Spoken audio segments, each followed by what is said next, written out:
We're really focused on customer engagement.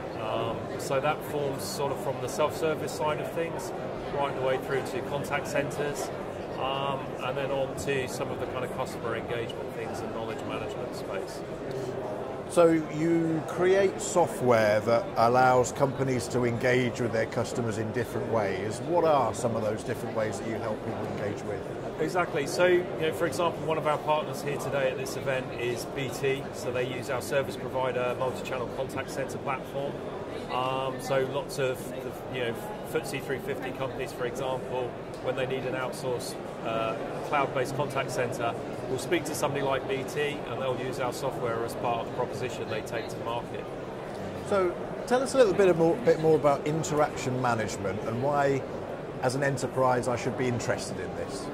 Well, I think right now interaction management is going through a really, really profound change. So if you look at what Apple and Google and people like that have done for consumerization of technology, the customer behavior has changed radically in the last 5 years. So most customers these days have a smart device in their pocket.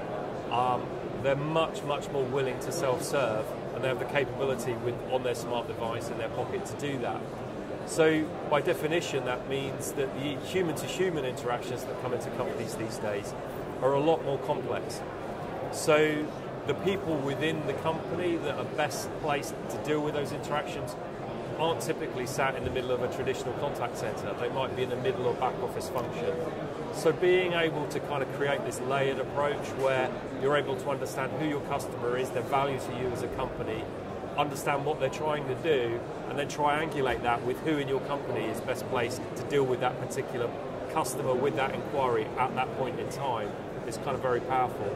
So when you look at an event like this, which is about connected business and unified communications, it's really layering those technologies together to take something like unified communications in conjunction with customer engagement platforms and create a new proposition, if you like, that gives the customer what they want. Explain the tool sets that you're using to achieve this then. Is it email, social media, or a combination of them? Or? It's all of the kind of channels that you would expect. I mean, there's a multitude of different channels through to, there's been lots of hype and talk about social channels through to all of the traditional ones of voice and text and email. It's all of those things. In terms of a technology approach, it's combining and layering and blending self-service solutions. So it's kind of creating that integrated approach. So quite often an interaction might start within a self-service channel. Then the customer may get into a difficulty and want to start to interact through a chat window. Then the person in the company may want to share a desktop to demonstrate how to do things in a collaborative way. That may not solve it, and you may then need to speak to a real expert deep in your business. So it's kind of creating those layers that really reduce customer effort. So if you look at the way most people live their lives today, time is more and more important. People don't really want to sit in a queue in a contact center on hold in position number 12, burning up their time waiting for you to serve them. So they're either going to self-serve or they're going to go to another company. So by kind of having all of the kind of tools available and understanding who the kind of customer is and what they're trying to do, you're able to apply a degree of intelligence to give the customer what they want, which is to get from A to B in the shortest possible time, and what the business wants, which is happy, loyal customers that don't cost a fortune to serve. Does it take a certain period of time to implement this into a business when you're sort of starting from scratch? They might just have a call centre and that's it. If you're going in and putting these extra layers in, does it take time to educate their customers to understand that these tools are available for them? It's a really good question. I think the educational piece is actually probably the other way around.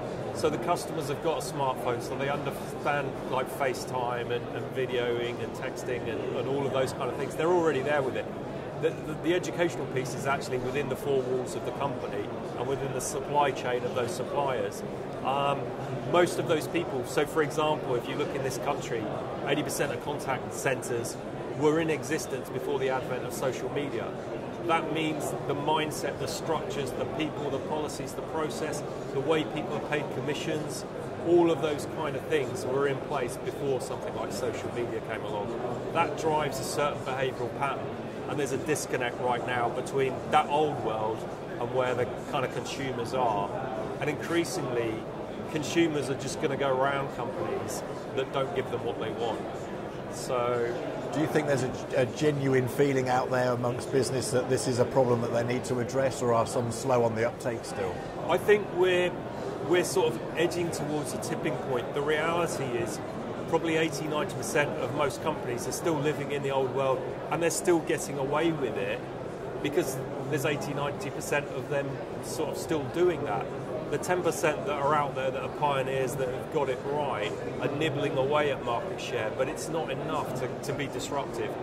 When you start to get to a tipping point, what the number is I don't know, maybe it's 70%, 65%, but there'll be a point where you, instead of losing competition by being nibbled away, it's being eaten away in chunks. And at that point, people will have no choice but to change.